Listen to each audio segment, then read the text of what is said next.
पाकिस्तान से न्यूज निकल कर आ रही है कि अर्जेंटीना, पाकिस्तान और चाइना द्वारा मैन्युफैक्चर्ड JF-17 फाइटर जेट खरीदने जा रहा है, जिसको पाकिस्तान में एक बहुत ही बड़ी उपलब्धि के रूप में देखा जा रहा है। वैसे अगर आप ये सोच रहे होंगे कि अर्जेंटीना तो भारत से तेजस फाइटर जेट खरीदने वाला था, फिर उसने आखिर में जाकर पाकिस्तानी JF-17 को क्यों फाइनलाइज किया? क्या हमारा तेजस फाइटर जेट JF-17 से खराब फाइटर जेट है? तो आपको बता दूं कि भारतीय तेजस की कैपेबिलिटीज में बिल्कुल भी कमी नहीं है। ऐसा बस एक डिप्लोमेटिक मजबूरी के कारण हुआ है, जो कि हम किसी और वीडियो में डिस्कस करेंगे। लेकिन इस डील को लेकर बेहद ज्यादा खुशी मना रहे पाकिस्तानी मीडिया को इस बात का एहसास नहीं है कि जो 12 JF-17 की डील पाकिस्तान अर्जेंटीना के साथ साइन करने वाला है, उसमें भारत की वजह से उनको किस तरह तकरीबन 2000 करोड़ रुपए का चूना लग गया है और पाकिस्तान का इतना बड़ा नुकसान करने के लिए भारत को कुछ करना भी नहीं पड़ा है। भारत ने पाकिस्तान का इतना बड़ा नुकसान कैसे करवा दिया, वो जानने के लिए हमें जो पाकिस्तान और नाइजीरिया के बीच 3 JF-17 फाइटर जेट्स की डील हुई थी उस पर जाना होगा।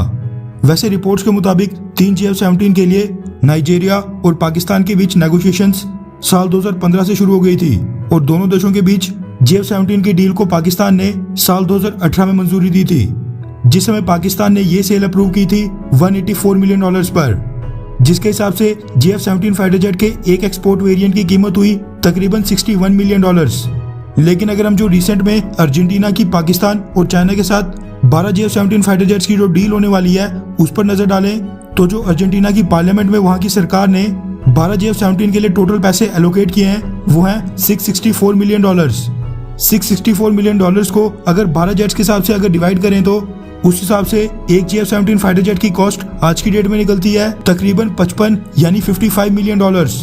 वो भी तब जब अर्जेंटीना पाकिस्तान से JF-17 के ब्लॉक 3 वेरिएंट खरीद रहा है, जो कि JF-17 ब्लॉक 2 वेरिएंट से एडवांस्ड है और नए फीचर से लैस है।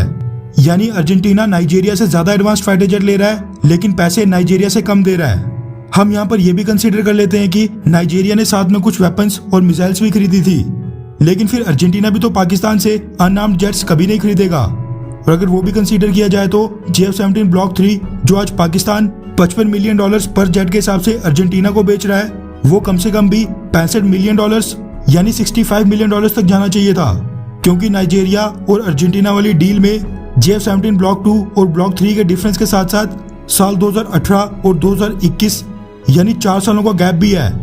इस बीच महंगाई कितनी ज्यादा बढ़ गई है, कोविड-19 के कारण रॉ मटेरियल कितना महंगा हो गया है, और साथ में ये फाइटर जेट्स तो अगले साल से प्रोडक्शन में आएंगे।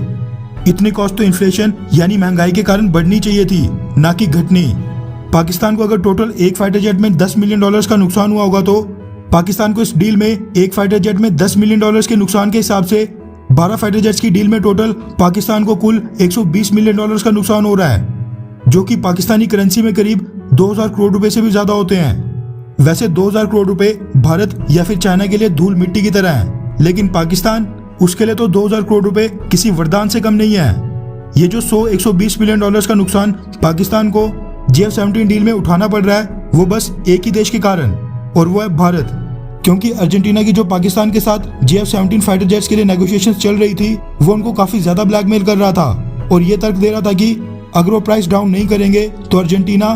फिर भारत के तेजस फाइटर जेट को कंसीडर करेगा, जिसकी वजह से पाकिस्तान को अपना मार्जिन कम करके ही अर्जेंटीना को JF-17 फाइटर जेट का ब्लॉक 3 वेरिएंट बेचना पड़ा,